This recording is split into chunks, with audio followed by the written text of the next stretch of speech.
From 2010 to around 2008, I had the pleasure and privilege to be involved in the Mobile Bay Film Scramble, which was a competition in which people had a very limited amount of time to make a film from scratch and turn it in to be judged.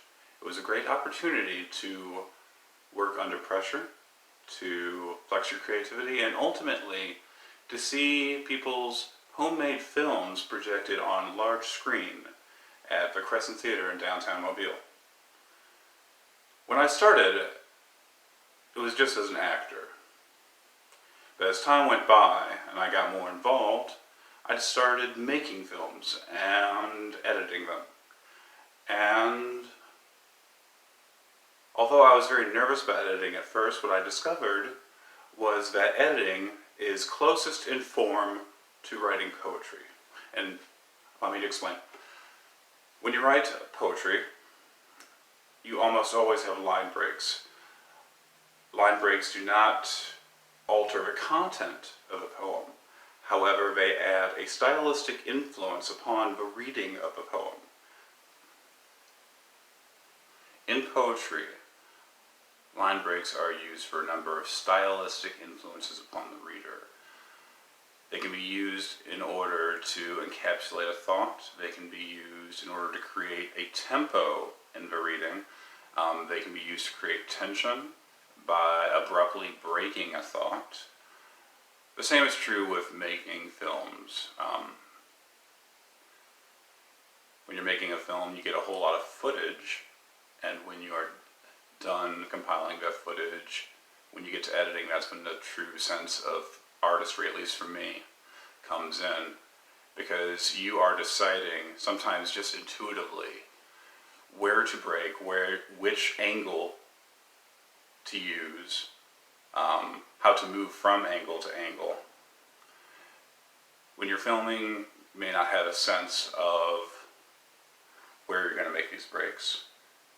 It's a process of discovery, and I think poetry is the same sort of way.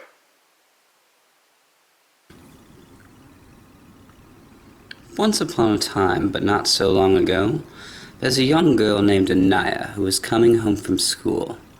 Her heart was happy at the thought of mother's cookies waiting for her when she spied an opportunity. There it was. An unlatched gate provided her a shortcut home, shaving away precious moments. She knew she'd be scolded if seen, but impatience overwhelmed her. Poetry and filmmaking can use breaks in order to create a narrative tempo. They can be used to highlight the character and then the scene, and then the action, just like the scene from Anaya and the Fiend, which I did in 2008 shows.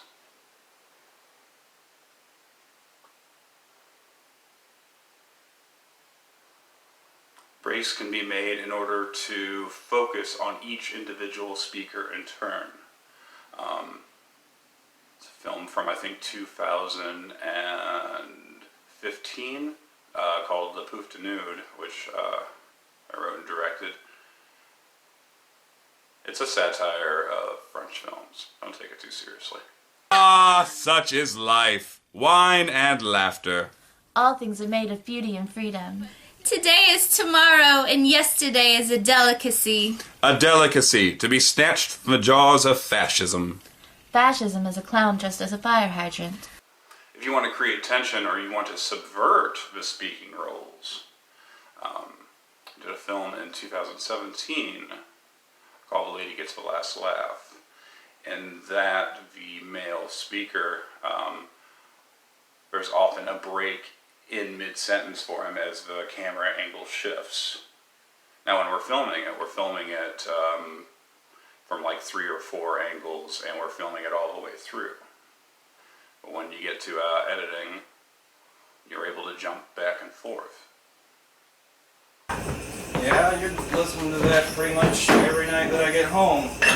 From a job, by the way, that is getting harder and hotter, and more importantly, louder and louder. And I actually don't want to come home and listen to DJ Loudmouth. You heard me. Yeah, but I don't believe that I did. Leaving? Where are you gonna go? And as I mentioned before, with poetry, breaks can be used to increase tension and a sense of danger. I think instinctively with line breaks and with editing, every time there's a break, there is a kind of sense of confusion and a need to reorient. And when you throw a whole bunch of breaks in, as this scene from The Lady Gets the Last Laugh Again will show, hopefully, that creates tension and a sense of hysteria in the viewer. Also, that Pepsi is not free, but it is worth every penny, and I recommend getting the big cup. A 2007 study found that consumption of colas, both those with natural sweetening and those with artificial sweetening, was associated with increased risk of chronic kidney disease. The phosphoric acid used in colas was thought to be a possible cause. Studies indicate soda and sweetened drinks are the main sources of calories in the American diet. So most nutritionists advise that colas and other soft drinks can be harmful if consumed excessively, particularly to young children whose soft drink consumption competes with, rather than complements, a balanced diet. Studies have shown that regular soft drink users have a lower intake of calcium, magnesium, ascorbic acid, riboflavin, and vitamin A. The drink also aroused criticism for its use of caffeine, which can cause physical dependence or caffeine addiction. A link has been shown between long-term regular cola intake and osteoporosis in older women, but not men. This was thought to be due to the presence of phosphoric acid, and this was found to be the same for caffeinated and non-caffeinated colas, as well as the same for diet and sugar colas. Many soft drinks are sweetened mostly or entirely with high fructose corn syrup rather than sugar. Some nutritionists caution against consumption of corn syrup because it may aggravate obesity and type 2 diabetes. Despite the name, the primary modern flavoring ingredients in a cola are sugar, citrus oils, orange limes, or lemon fruit peel, cinnamon, quinoa, and an acidic flavor.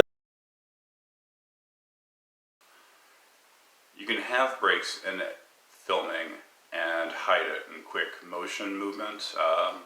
In the blur, viewers aren't going to be able to see the fact that the light might have changed a little bit or whatever there is to suggest that you have stopped filming and rearranged things. No, she came to me and she told me that that was what her name was. That's all it was. There was never any name. There is a whole lot of ugly in this world, honey.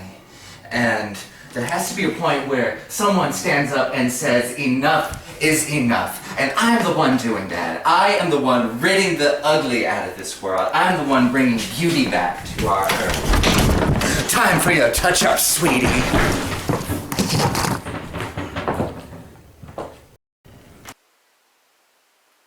Well, those are my views on